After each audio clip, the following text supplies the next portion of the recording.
নমস্কার। গতকাল সারাদিন বিরোধীদের অনেক কান্নাকাটি শুনলাম।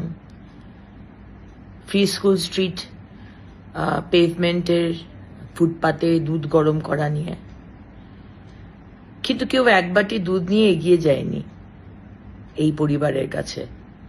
সবাই রাজনীতির আগুনে রুটি সেকেছে।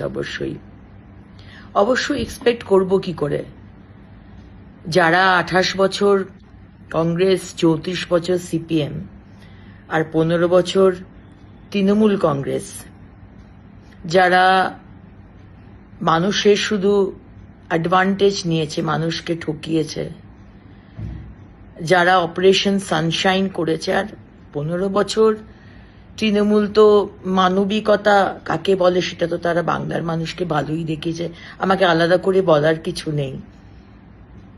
যারা পয়সা নিয়ে ফুটপাতে হকার বসিয়েছে আর সারা কলকাতা, সারা বাংলাকে শেষ করে রেখে দিয়েছে, ছত্রে ছত্রে দুর্নীতি করেছে, এমন কোনো সেকশন নেই যেখানে দুর্নীতি হয়নি। আজকে তাদের কাছ থেকে অন্তত আমাদের মানবিকতা কাকে বলে শিখতে হবে না।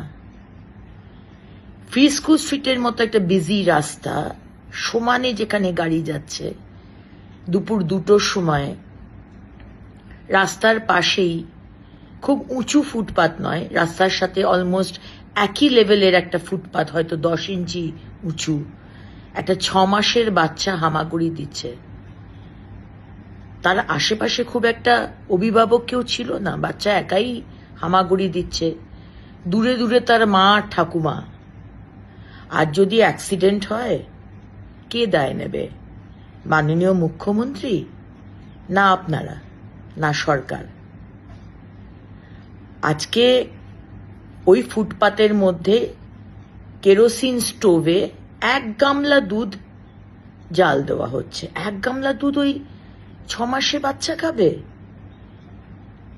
আর স্টোভে আগুন জ্বালিয়ে যে রাস্তা দিয়ে, যে ফুটপাত দিয়ে অনবরত লোক যাচ্ছে, ছোট বাচ্চারা স্কুল থেকে যাচ্ছে, যে কোনো সময় অ্যাক্সিডেন্ট হবে।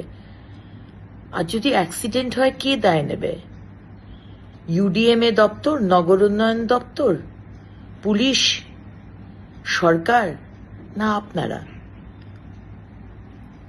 আজকে মানবিকতার কথা বলা হয়েছে, আমরা মানবিক, আপনাদের থেকে মানবিকতা শিখতে হবে না। এই ঘটনার 5 দিন আগে আমাদের সমস্ত চেম্বার্সদের সাথে মিটিং হয়েছে, খবর নিয়ে নিতে পারেন, যেখানে স্লাম ডেভেলপমেন্ট, স্লাম রিহ্যাবিলিটেশন বলে একটি প্রোগ্রাম আছে। 5টা টাওয়ার যদি ইকোনমিক উইকার সেকশনের জন্য তৈরি করেন, ফ্রিতে দেন, তাহলে 5টা যারা যে টাওয়ার বিক্রি করতে পারবেন, যে ফ্ল্যাট বিক্রি করতে পারবেন, সেইটা করে সরকার জমি দেবে, এরকম একটি প্রোগ্রাম, সেটার বিষয়ে আমরা আলোচনা করেছি। কারণ আমরা স্লাম রিলোকেট করতে চাই। এই পরিবারকে আগেও বলা হয়েছে, আপনারা নিজের বাড়িতে চলে যান, হোমে থাকুন। এই ক্যামেরাতেই তো মহিলা বলছেন আমাকে, আমি ধাপাতে থাকি। আচ্ছা বলুন, ধাপাতে যদি থাকেন, তাহলে পার্ক স্ট্রিট, ফ্রি স্কুল স্ট্রিটের ফুটপাতে এসে দুধ জাল দিচ্ছেন কেন? বারবার বলার পরেও। এই মহিলার ছেলে সামনের কর্ণানী ম্যানশনে কাজ করত, সেখান থেকে চুরি করার দায় তাকে ছাড়িয়ে দেওয়া হয়। এগুলো নয় ছেড়েই দিলাম, কিন্তু একটা ফুটপাত না বড় লোকের না গরিব মানুষের, ফুটপাত মানুষের জন্য। সুপ্রিম কোর্ট তার রায় দিয়েছেন, ফুটপাতকে মানুষের চলাফেরার জন্য ফ্রি রাখতে হবে। আমরা যে বিশাল ম্যান্ডেট নিয়ে এসেছি, আমি বুঝতে পারি বিরোধীদের খুবই অসুবিধা হচ্ছে, সহ্য করতে পারছে না, কিন্তু আমরা প্রতিশ্রুতিবদ্ধ। আমাদের যা যা বলা হয়েছে আমরা সেই প্রতিশ্রুতি রাখতে প্রতিশ্রুতিবদ্ধ। এবং মানুষ ম্যান্ডেট দিয়েছে, মানুষ একটি পরিচ্ছন্ন শহর চায়। ইল্লিগাল পার্কিং যদি হাঁটাই, সেখানে আপনাদের প্রবলেম হচ্ছে, কেন ইল্লিগাল পার্কিং হাঁটানো হচ্ছে। আর যদি ফুটপাতে বলা হয় যে 3 ভাগের 1 ভাগ ফুটপাতের হকার থাকুক, 3 ভাগের 2 ভাগ পেডেস্ট্রিয়ানের জন্য, পথচারীদের জন্য ছেড়ে দিন, সেখানেও আপনাদের অসুবিধে। আর যদি বলা হচ্ছে এই কেরোসিনের স্টোভ জ্বালাবেন না, সেখানেও আপনাদের অসুবিধে। কর্মসংস্থানের কথা হচ্ছে, বিনিয়োগের কথা হচ্ছে, প্রথমে তো দর্শনধারী, পরে গুণ বিচারী।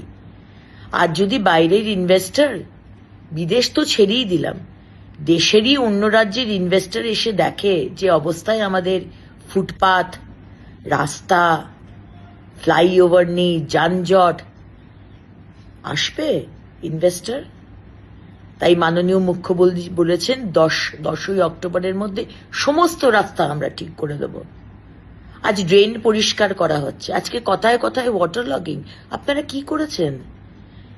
28 বছর, 34 বছর, 15 বছর কেন এই মানুষগুলোর মাথায় ছাদ দেননি? সরকার তো আপনাদের হাতে ছিল, কেন কর্মসংস্থান দেয়নি? কেন টাকা দিয়ে চুরি করে, দুর্নীতি করে হকার বসিয়েছেন? আর আজকে আপনারা বড় বড় কথা বলেন। তাই এটাই বলার যে মানুষের বিশাল ম্যান্ডেট নিয়ে আমরা এসেছি, আমরা মানুষের জন্য কাজ করব, সে আপনাদের যতই বিরোধীদের খারাপ লাগুক। এবং কেন খারাপ লাগছে সেটা আমরা বুঝতে পারছি।